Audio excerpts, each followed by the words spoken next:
Hello, welcome to another episode of In the Trenches with Gang Green. I'm your host, Bubbs. Today is Saturday, September 28th.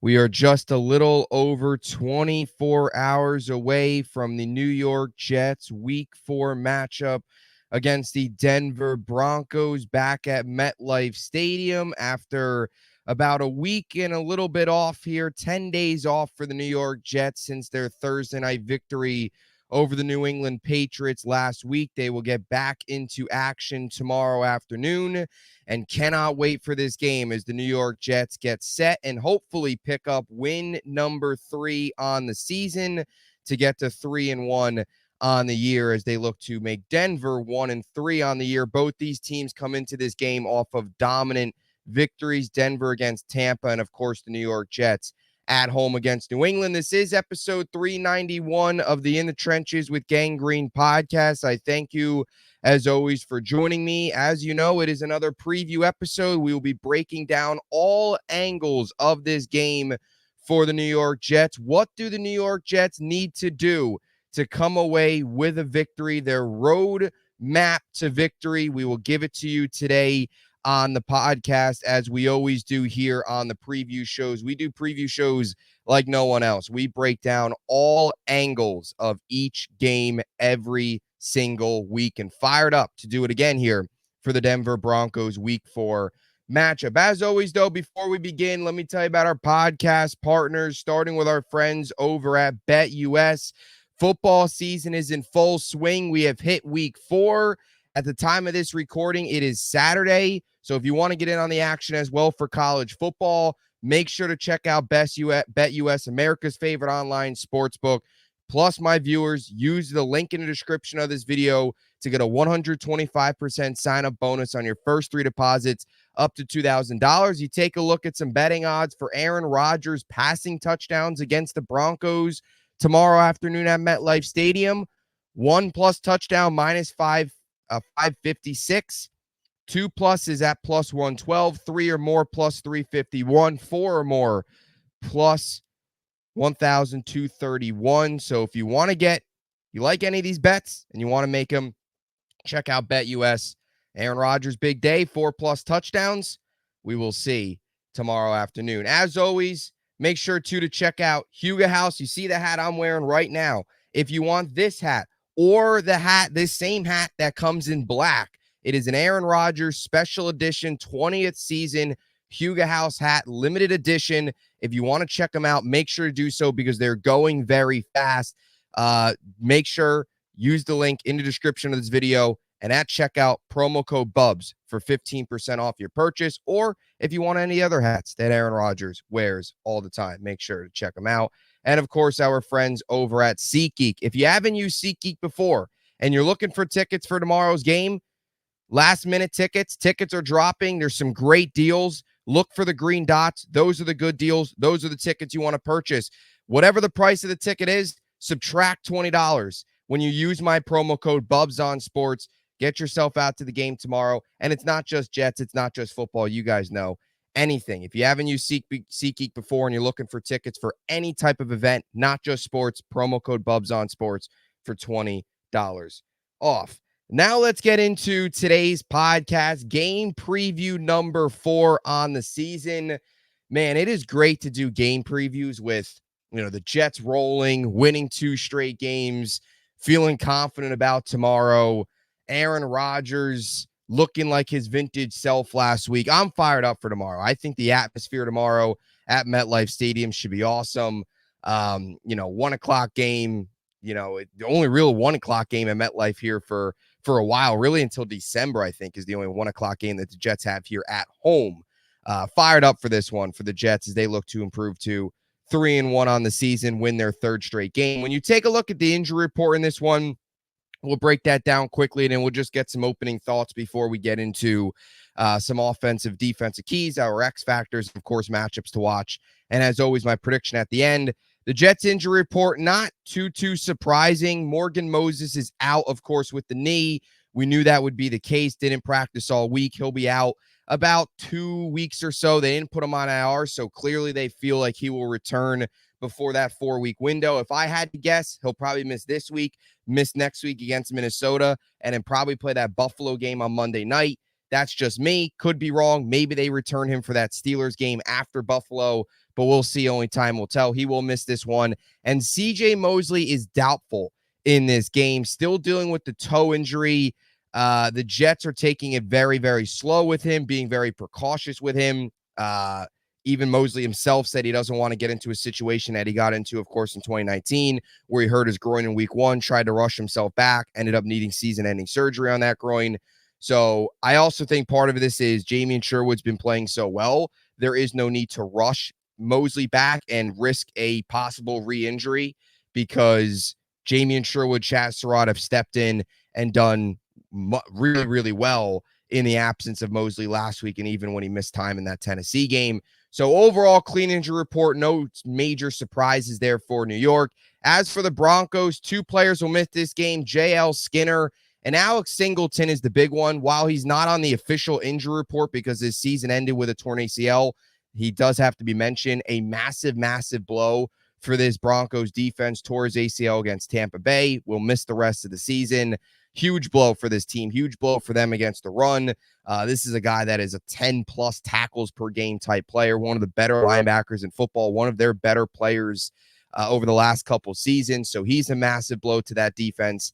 And you're not going to get just some random linebacker be able to step in and produce the way he did. So that is definitely a massive loss and something to look for tomorrow as something the Jets could exploit on the ground without their star linebacker, Alex Singleton, out. So that's the injury report. As for the odds in this one, New York Jets come into this game as a large 7.5 favorites. ESPN Analytics has given them a 70.7% chance of winning, while the Denver Broncos are only being given a 29.1% chance of winning. The over-under for this game is set at 38.5. So Jets, the touchdown favorites. These two teams have seen a lot of each other the last couple seasons. 5th straight season that the New York Jets and Denver Broncos are facing off. You go back to 2020, that was the first year of this consecutive run. Jets lost that game 37-28. 2021, Jets in Denver lost that game 26-0. But back-to-back years, 2022, Jets won 16-9, and last year, Jets won 31-21. However, the last 2 seasons, the Jets have had major injuries occur in both games against Denver. Brees, of course, torn ACL. AVT got hurt as well in 2022. And then last year, AVT goes down. So hopefully this is a game where the Jets come out on top for the 3rd straight year, but come out on top healthy as opposed to the major injuries they've suffered in each of the past 2 seasons, in each of the past 2 wins against Denver. So both these teams have seen a lot of each other. And look, I know there's a lot of people out there that are worried about going into this game, worried that it could be a trap game for the Jets. I said it last week. With Denver beating Tampa, I think you've got to feel a little less worried about that because Denver kind of got their trap game out of the way, if that makes sense, where they went into Tampa. Nobody expected them to win, and they blew Tampa out. Tampa was not ready. They were clearly not prepared. Broncos came in there, kind of a hangover, letdown game for the Buccaneers. So they're 1-2. If they were going into this game 0-3, real desperate, especially Bo Nix trying to just pick up a win, his first win, then I can understand. But with them already getting a win under their belt, I don't really see this as a game that I'm not that worried that the Jets are going to have a hangover. I'm just not, because the quarterback, that's the case. It's the quarterback. I have so much trust in Aaron Rodgers. I have so much faith in Aaron Rodgers that I'm not really, really worried, even going into that Thursday night game where it was a short week against New England at home. You know, you didn't want to get kind of the bright lights to get to you, and they didn't. They blew them out. That game wasn't even close.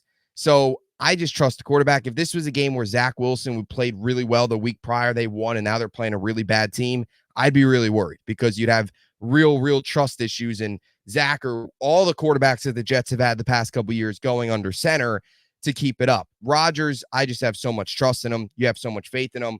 I'm not worried about this being a hangover game. I like the Jets' chances. Jets are the more talented team, and there's no excuse for them to not come out on top. If they lose this game, it'll be a brutal blow, similar to the way if they would have lost against New England.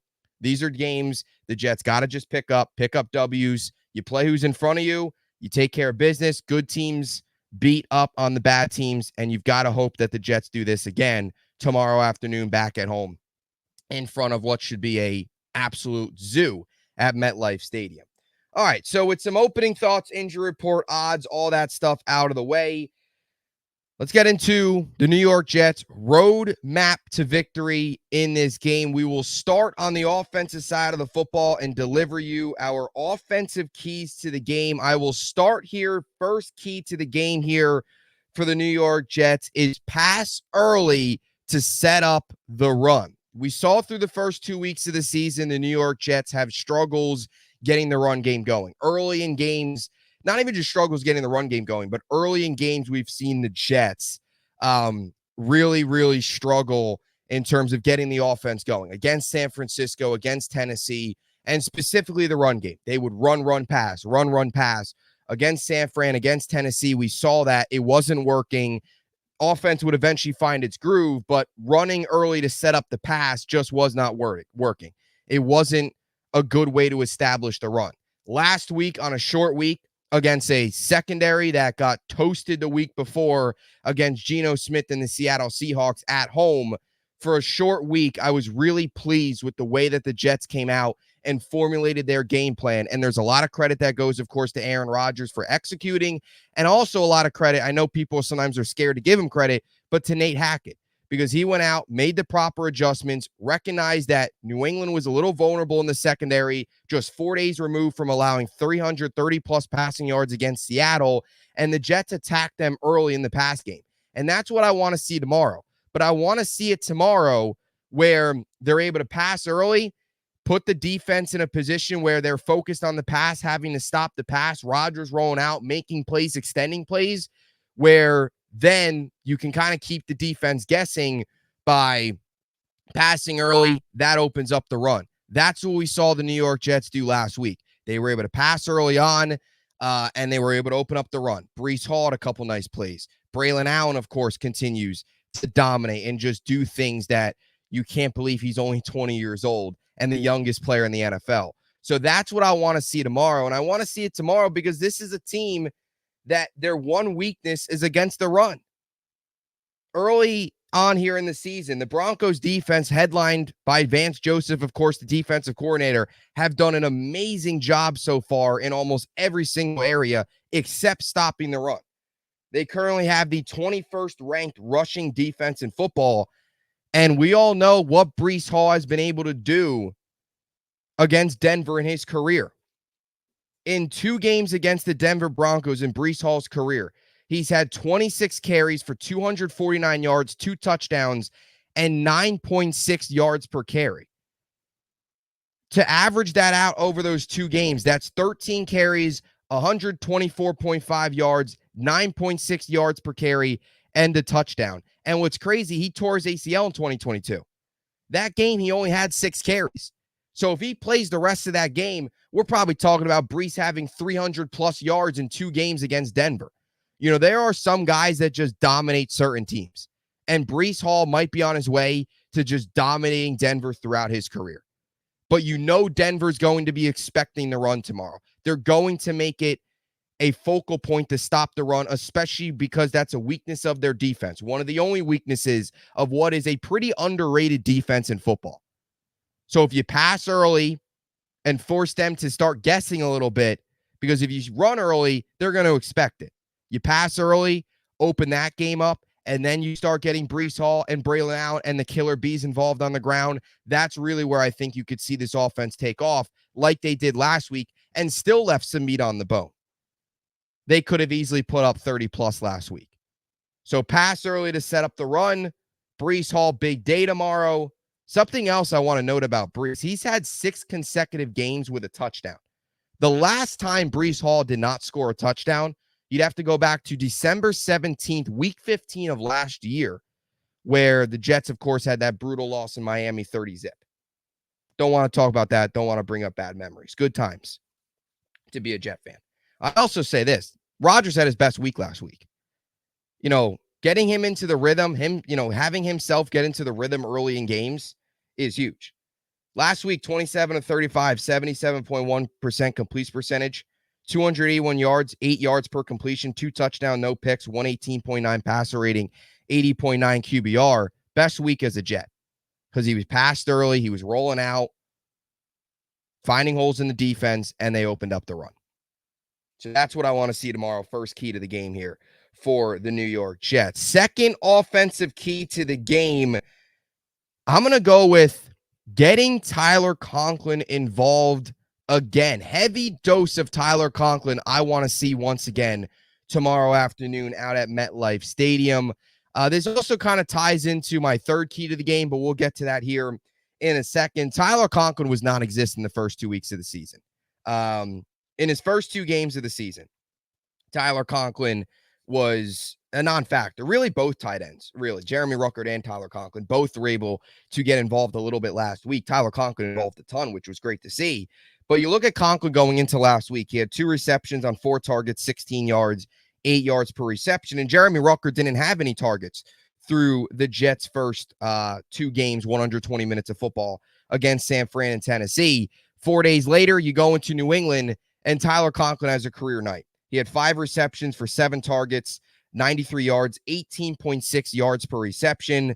That puts up his season totals to 7 receptions on 10 targets, 109 yards, and a 15.6 yards per reception. Conklin was great last week, and I really think that just opened up the Jets' offense because for the first 2 weeks of the season, the Jets were really only targeting Garrett Wilson, Allen Lazard, getting Breece involved, Braylon Allen, a little bit of a dose of Mike Williams against Tennessee, and that was about it. But last week, you finally saw all these guys get involved. Rucker got involved. Conklin got involved. Boom, both tight ends. Gibson got involved. Mike Williams had his best week as a New York Jet. Garrett Wilson, Allen Lazard, of course, Braylon Allen, Breece Hall. All of a sudden, everybody was getting involved. Everybody. They were all spreading the ball around. And it's not a coincidence that the Jets had their best week on offense. And Tyler Conklin also had a career high in yards in a game with 93 in his career. Tight ends are huge, and Tyler Conklin's huge. I mean, he made some big plays. These weren't just, little dump offs late in the game where he was just picking up yards. No, these were big catches across the middle, down the seam, big plays. That 2nd and 17. We've never seen a 2nd and 17 as a Jet fan. I've never seen a 2nd and 17 as a Jet fan get converted so easily as it did against New England last week on that play to Conklin, ever. 21-yard reception from Conklin. I mean, a couple big 3rd down completions. So Conklin tomorrow, I think, needs to be a big focal point. And it also needs to be a big focal point because the Garrett Wilson, Aaron Rodgers connection is still kind of forming. It hasn't hit its full stride yet. Lazard Rodgers has been great, but that's understandable. The two played a couple seasons together in Green Bay. They've already kind of got that chemistry.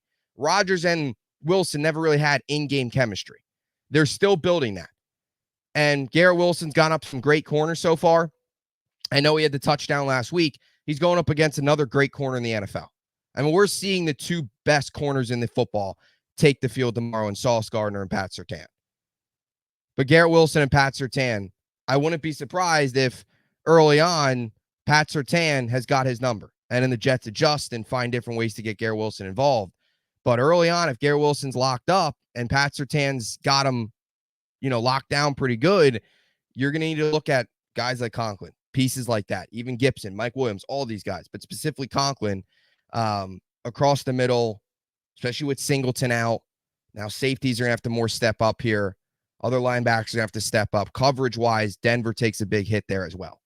So Tyler Conklin, get him involved again. Heavy dose of Conklin, especially early in the game tomorrow, I think is really, really important for this New York Jets team.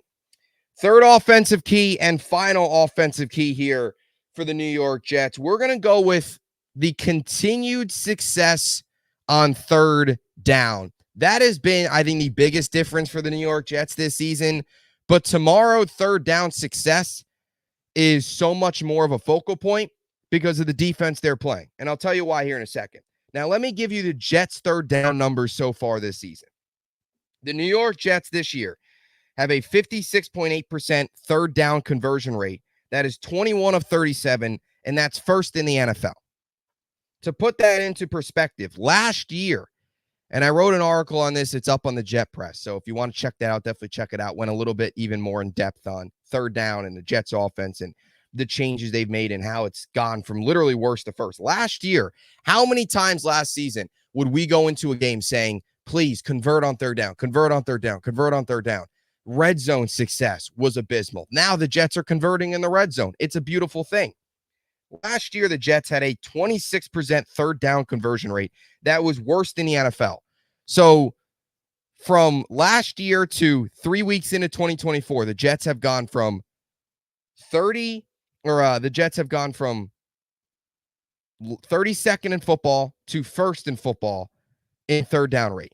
Literally have gone from worst to first. They are 30.8% better from this year to last year on third down. And that's been a great sight. And that's been a big reason why the Jets are having offense. Because if you can't convert on third down, there's no way to get into a rhythm. And how many times, too, have we seen in the past where the Jets offense, a penalty happens, a sack happens, drives over? Now that's not the case. They're able to bounce back, especially if they take a sack, take a penalty, because their third down and long conversion rate so far this season has been 50%. They're 7 of 14. Last year on third and longs, they were 12.8%. That's 16 of 125. Crazy how they've gone from literally worst to first. And that third down and long conversion rate, by the way, a 37.2% difference from 2023 and 3 weeks into 2024. Now, the reason I bring this up is tomorrow it has to continue because the Jets are facing up against the best third down defense that they've faced so far this season. Denver comes into this game as the 8th best defense on third down. They rank 30.6% conversion rate against, like I said, 8th best in football. And that's the best that the Jets have seen so far. You look at the other 3 defenses that the New York Jets have faced. San Fran ranks 30th in third down defense. Tennessee does rank 9th, so 1 behind Denver. So that was a tough test. Jets, of course, passed it and won that game. And then New England is 29th.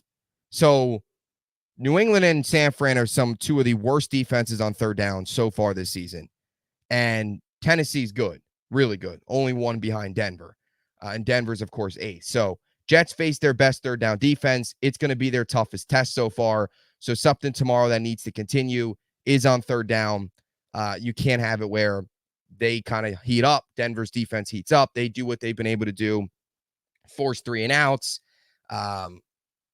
And things like that, because that's where you have a tough time getting into a rhythm. So just continue that tomorrow against what is a really stout defense on third down. So those are the 3 offensive keys. Pass early to set up the run. I want to see another big Breece Hall day tomorrow, but I think it's important to set up the pass early because they're going to be expecting a run. If you start hooking in the passing game, I think that opens up the run and really keeps the defense on their heels. Get Tyler Conklin involved, heavy dose of him, continue third down success against a tough defense. Moving on to the defensive keys here to the game for the New York Jets. The first one is going to be getting pressure on Bo Nix. I know this is kind of every week we talk about getting pressure, but it's very important this week too because it's a rookie quarterback, and the New York Jets can make Bo Nix's life miserable early tomorrow if they get to him early in this game. When you look at Bo Nix this season, he's been pretty poor from a passing perspective. We'll get to his running ability, but from a passing perspective, he's been pretty poor. 71 of 113, 62.8% complete percentage. He's thrown for 600 yards, 5.3 yards per completion. This is what's ugly. He has yet to throw a touchdown in 3 games, and he has thrown 4 interceptions. He's got a 61.8 passer rating and a 55.2 QBR. Not really surprising for a quarterback that is a rookie to see some of those early season struggles, but no touchdowns, 4 picks. He's completing at a decent rate, but still not good enough. Turnover worthy, a lot of turnover worthy plays early on in his career. Some mistakes that obviously he'd like to have back. Now, I bring that up because when you look at Bo Nix against pressure, it's even uglier. It's really ugly. And this isn't surprising for a rookie quarterback. 17 of 38, that's 44.7% of his passes against pressure. 170 yards, no touchdowns, 2 interceptions. That's Bo Nix against pressure. He's completing under 50% of his passes, under 200 yards, and 2 picks. That's ugly. It's not surprising it's a rookie quarterback, but every time you face a rookie getting pressure, the NFL game's already a lot for them. For some guys, some guys, CJ Stroud, for example, I mean, the Jets did get to him last year and had pressure, but there is the rare case of a rookie quarterback coming in and looking perfectly fine even with pressure. But a guy like Bo Nix, who is off to a rough start, he does not handle pressure well. It's important for this Jets team to get home tomorrow. Very important, especially when you look at what they were able to do last week against New England, where they had 7 sacks. Will McDonald, had 2 sacks. He's got 5 sacks on the season, first in the AFC, second in the NFL. Some other pass rush numbers for the Jets. They have a 44.7% pressure rate. That's tied for first in the NFL, actually, with the Denver Broncos. And the Jets have 14 sacks so far this season. That's first in the AFC. So the numbers actually tell you the Jets pass rush has been really good. Last week, of course, was a really, really big game for them, kind of a coming out party. And I want to see that again tomorrow. Rookie quarterback has had some struggles, has had some turnover problems, is awful against pressure. Make Bo Nix's life miserable tomorrow afternoon. And you can do that early on if you get to him and rattle him. And that too. You get pressure on him. He makes dumb decisions late in games, throws it up. Look for a safety interception or two. You hit his arm, ball goes in the air. That's also how you force turnovers as well. So I think that's important. First defensive key. Second defensive key here for the New York Jets is containing Bo Nix's rushing ability. Containing Bo Nix on the ground. I know that might sound crazy. No, it's not Javonte Williams. No, it's not about containing Jaleel McLaughlin or Tyler Viday. No, it's not. It's about containing Bo Nix on the ground. While Bo Nix has had problems against pressure and has had problems through the air so far through 3 games, he's been the best running back. He has been the Broncos' run game so far through 3 games. When you look at Bo Nix's running stats, his rushing stats so far, he's at 18 carries this season, 107 yards, 5.9 yards per carry, 2 touchdowns, 11 first downs, 2 big plays, which are runs of 20-plus yards. To put that into perspective, he is first on the team in rushing yards. He is second in carries. He has the most first downs on the team. Bo Nix has 11 first downs on his own. All 4 other running backs that have had carries so far have 11 first downs combined. He's also got 2 big plays. All other running backs combined, 1 big play. He's got 2 touchdowns. The Broncos have 3 rushing touchdowns. He leads the team there as well. He has been the best rusher on Denver. And it's very important tomorrow afternoon to make sure the Jets contain that. If there's always been one knock on the Jets defense, there's maybe been 2 knocks. The one has probably been, it's been stopping the run, but specifically stopping quarterbacks. The Jets struggle against quarterbacks on the run. You even saw 2 weeks ago against Will Levis. He rolled out that one play and ended up, I think, picking up 12 or 13 with his legs. The Jets have always struggled stopping quarterbacks that can run. They've also sometimes have had struggles against tight ends, although I'd say early in the season they've done a good job. Not that they've faced anybody crazy good outside of Kittle on Monday night, but they've had times have struggled against tight ends. But running quarterbacks has been an Achilles heel at times for this Jets defense. Not that it's been huge this year so far, but it's definitely something to keep an eye on. It's definitely something that the Jets, it is kind of a weakness for them. So tomorrow, you got to make sure you contain Bo Nix's rushing ability. Don't let him extend those plays. Don't let him roll out of the pocket. Have the pocket collapse, have it collapse around him, have the edges contain their edge, hold their edges. Don't get beat where he can find an opening and pick up 10 to 12 and, kind of just shift the momentum. You got a 3rd and long and Bo Nix rolls out and picks up 13 or 14 with his legs. It just sucks the energy out of the building when a quarterback does that. So don't let that happen tomorrow. Get pressure on Bo Nix and contain him. Because if you can contain Bo Nix and you get pressure on, that's really the formula here to beating Denver. There's not really many other ways they can win this game. If you get pressure on Bo Nix, he's going to make mistakes. And as long as you contain him on the ground, this run game's been asleep for 3 games. That should be a pretty simple road to victory for the Jets. And a guy I look for tomorrow as a name to watch in stopping Bo Nix is Quincy Williams, but also Jamian Sherwood, who's got another big opportunity here to step up in place of CJ Mosley, who is doubtful and probably won't play tomorrow afternoon. So those are two defensive keys. Final defensive key, I can kind of go in a couple directions here. But I will say it's keeping the run game in check. The actual running backs. And the reason I say this is don't let this be a game where Tyler Bidet goes out and has a Jordan Mason game, a backup running back who just storms onto the scene. Don't let this be a game where Jaleel McLaughlin or Javonte Williams find their stride. No. Just keep the ground game in check. The ground game for Denver has been awful. 54 carries this year from running backs for 192 yards, 3.5 yards per carry, 1 first down or 1 touchdown, 11 first down, 1 big play. We kind of just discussed it with Bo Nix. The Jets had struggles in week 1 and even week 2 at times stopping the run, but they really did a good job last week against New England. They held New England to just 78 yards on the ground, no interceptions, and they specifically did a really good job against Ramondre Stevenson, who had only 6 carries for 23 yards, no touchdowns, and only averaged a measly 3.8 yards per carry. So I think it's important tomorrow. Don't let one of these guys, a Javonte Williams, take off. Don't let a Tyler Bidet have a big game. Don't let a Jaleel McLaughlin, any of these guys have a coming out party like Jordan Mason did in week 1.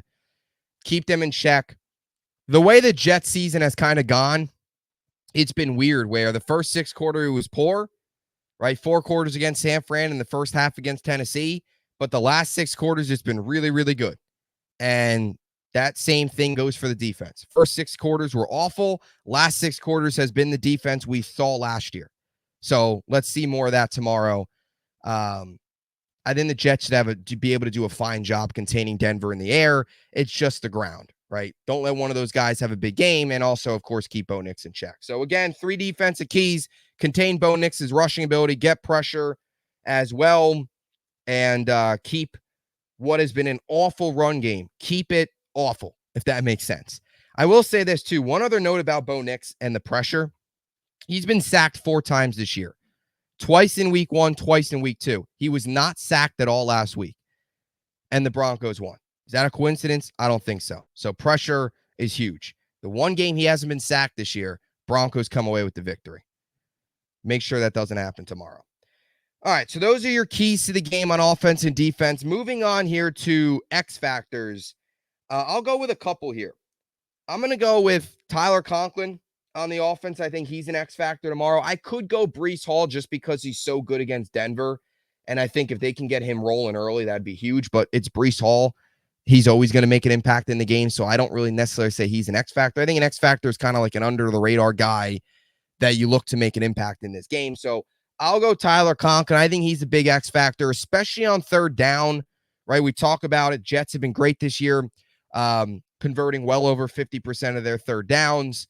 Broncos this season have been very good on 3rd down, 8th best defense on 3rd down in football. It's the toughest test that the Jets will face so far. Conklin on 3rd down. We saw it last week. Let's see it again this week. I think that's really important to get him involved. I will also say Olu Fashanu is a name to watch tomorrow. And the reason I say that is, well, it's his first NFL start. He looked good against New England. You know, I know he only played 14 snaps, but had a pretty good run block rate and had 6 pass protection snaps and didn't allow a pressure. And he really won 13 of his 14 snaps that he had last week against New England. So, I mean, there was 1 snap that he was probably about 50-50 on, but he won the other 13. So he looked good, but now it's a big test for him. Coming in at right tackle, stepping in for Morgan Moses, he will get to go up against former New York Jet JFM in this game, coming off the right edge. I think that'll be a big test for him. I also think, too, when you look at the Broncos defense, they blitz a lot. 43 blitzes this year. That's 45.7%.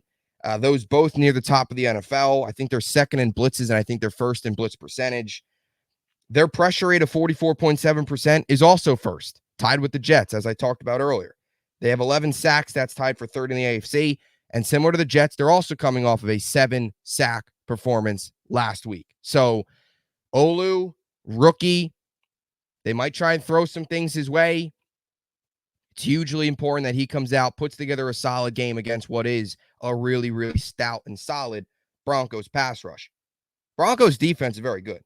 Third in total defense, second in against the pass, sixth in scoring. Their worst part is against the run, where they're, bottom half of the league at 21st. All right, defensive X factor. Those are your offensive X factors. We'll go with Conklin. We'll go with Olu. Defensive X factor, to me, it's the linebackers. We mentioned stopping Bo Nix on the run. That always comes down to the linebackers. Jamie and Sherwood, name to look out for tomorrow. 12 total tackles, 4 run stops, 1 tackle for loss against Tennessee. When you look at his numbers against New England, 5 total tackles, 77.8 PFF coverage grade on Thursday night. So far in the season, 21 total tackles, 1 pass defended, 1 tackle for loss. He's been very good.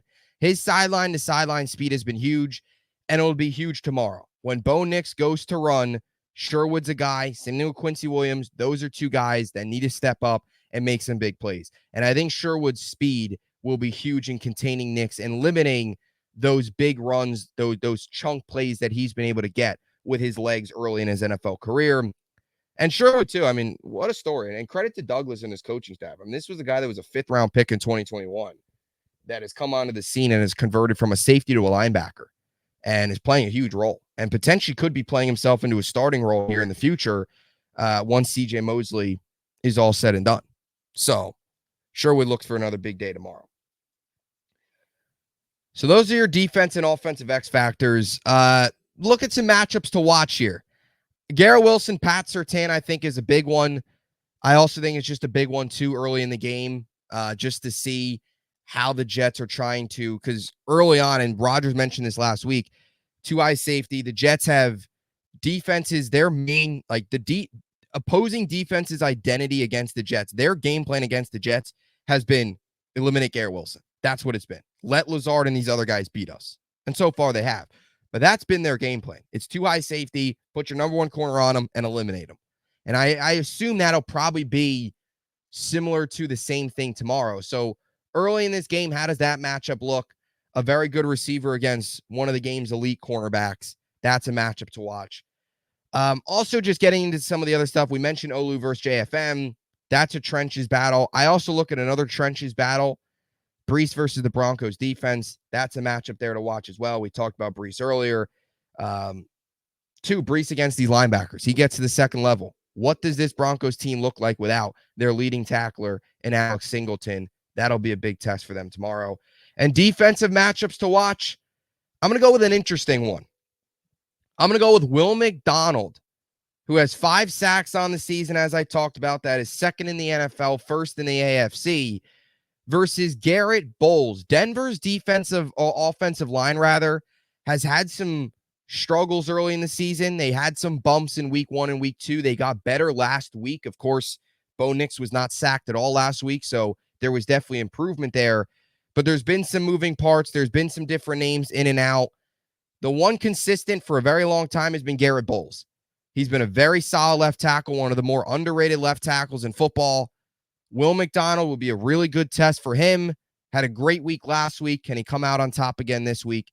Rack up pressures, get another couple sacks.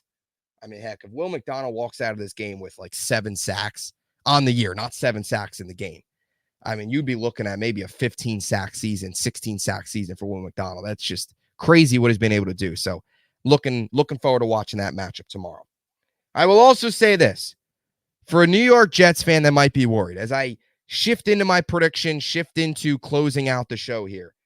As I say this here to a New York Jets fan that might be worried about tomorrow, and believe me, if the Jets lose tomorrow, I'm going to be angry. We're all going to be angry. It'll be brutal. You cannot lose this game tomorrow. It's Denver. They're 1-2. It's a rookie quarterback. It's at home. Blow them out. Beat them up. No excuses. But to the fans that are worried about a potential hangover game, the Jets being the same old Jets, here's what I have to say. Aaron Rodgers, and this is my main reason, is I trust the quarterback. We have a Hall of Fame quarterback who has been in these games a while. Big wins, team that you're inferior, against an inferior opponent, beat them up. Rodgers has done that a lot. And I want to bring this up. Rodgers with 9+ days of rest in his career. The Jets will technically have 10 days off from last week until tomorrow's kickoff. At home in his career. So coming off 9 days of rest and then playing a home game in his career. Here are Aaron Rodgers' numbers. 13-0, 32 touchdowns, 8 interceptions, 295 yards per game. I have all the faith in the world in a Hall of Fame quarterback beating up on a rookie quarterback who has struggled through 3 games in Bo Nix. Love the Jets tomorrow. I also say this. Jets 7.5-point favorites. This is uncharted territory for us. Last time the Jets did some research on this were larger favorites than this. You'd have to go all the way back to 2015. The comparisons with 2015 is crazy. Because if the Jets start 3-1, they're the first 3-1 team since 2015. They're 2-1 for the first time since 2015. So the 2015 Jets comparisons have been really pretty identical. But the last time the Jets were touchdown or more favorites, larger favorites than they are today, go back to 2015, week 9 against Jacksonville. Jets were 8-point favorites. They didn't cover. They won that game 28-23, but they got the win. So tomorrow, love for them to cover, but as long as they pick up a win, that's all that matters. I'm ready, man. I'm really confident in tomorrow's game. Give me the Jets, baby. Let's go. Jets, Jets. Rodgers, big day. Brees, big day. Offense, I think, really takes off. They're getting better and better and better each week. I think the rest is going to help. 3 games in 11 days to start the season with a lot of new pieces, new quarterback, new offensive line is a real tough test. They went 2-1. You get, a mini bye. You get the weekend off. I think they're going to come out actually pretty hot. I think they're going to come out strong. I think you're going to see the best offense we've seen so far because they're on this trend of only getting better. Give me the Jets tomorrow. Big time. 31-13. Jets win. Defense does its job. Jets offense takes off. Give me a 3-touchdown day from Aaron Rodgers. I like the sound of that. First 3-touchdown game for Aaron Rodgers as the New York Jets. Let's go, baby. Get to 3-1 and head into London 3-1. Jets, Jets 31-13. That's my prediction. As always, I will be back right after the game tomorrow to recap all of the action on the post-game show, hopefully recapping another New York Jets W. And until next time, Jets, Jets.